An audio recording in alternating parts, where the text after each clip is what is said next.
Venga, vamos a hablar de algo que nos toca a todos, el dinero. Pero ojo, no solo de los números, porque gestionar las finanzas es una mezcla de saber el cómo se hace y, casi más importante, entender el porqué de nuestras decisiones.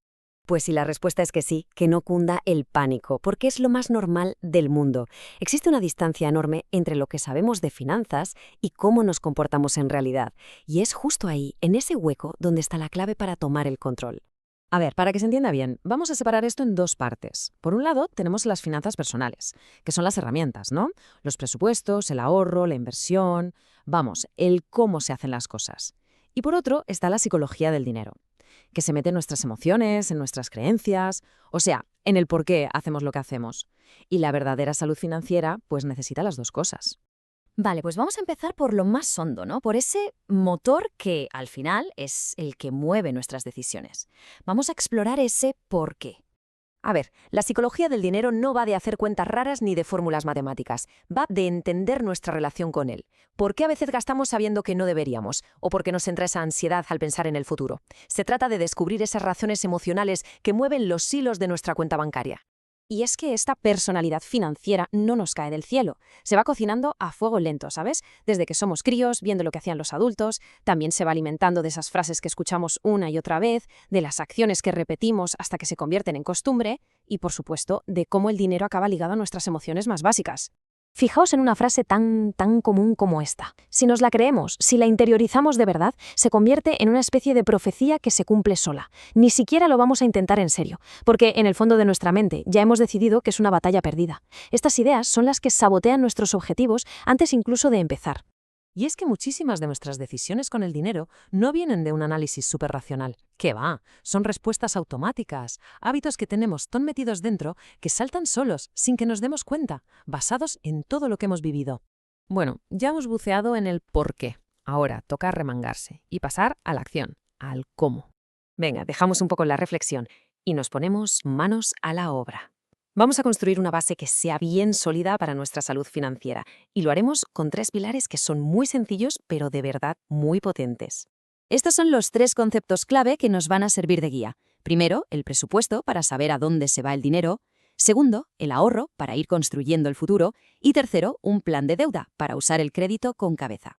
Empezamos con el presupuesto. A ver, que nadie se asuste que esto no es una cárcel para el dinero, al contrario, es más bien como un mapa. El objetivo es muy simple, asegurarse de que lo que entra es suficiente para cubrir todo lo que sale. Es el primer paso para tener las cosas claras. Y para que esto de verdad funcione, hay que hacer varias cosas. Primero, saber bien qué ingresos tenemos. Segundo, apuntar en qué se nos va el dinero. Y tercero, y esto es muy importante, saber diferenciar lo que es necesario de lo que es un capricho. Pero la clave de todo, el truco del almendruco, es tratar el ahorro como si fuera el primer gasto fijo del mes, no como lo que sobra al final.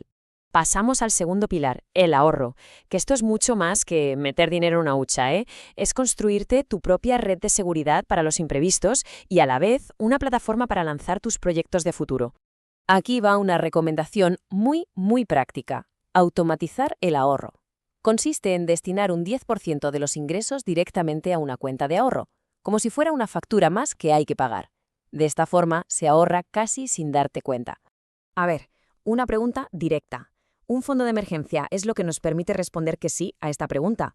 Lo que se suele recomendar es tener guardado un colchón que cubra entre 3 y 6 meses de gastos fijos. Eso da una tranquilidad y una capacidad de reacción que no tiene precio. Y llegamos al último pilar. Endeudarse, a ver, no es malo por naturaleza. A veces es necesario e incluso puede ser una buena estrategia. La clave está en gestionarla de forma inteligente, en entender la deuda como una herramienta que tenemos que controlar nosotros y no al revés. Y es que, claro, no todas las deudas son iguales. No tiene nada que ver pedir una hipoteca para una casa con tirar de un crédito rápido. Cada tipo sirve para una cosa y tiene un coste distinto. Por eso es súper importante elegir la herramienta correcta para cada momento.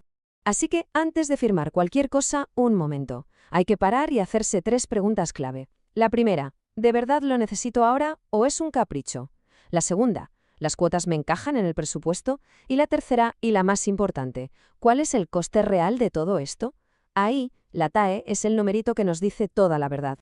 Vale, y ahora llegamos al punto clave. Vamos a juntar las 2 piezas del puzzle, el por qué y el cómo.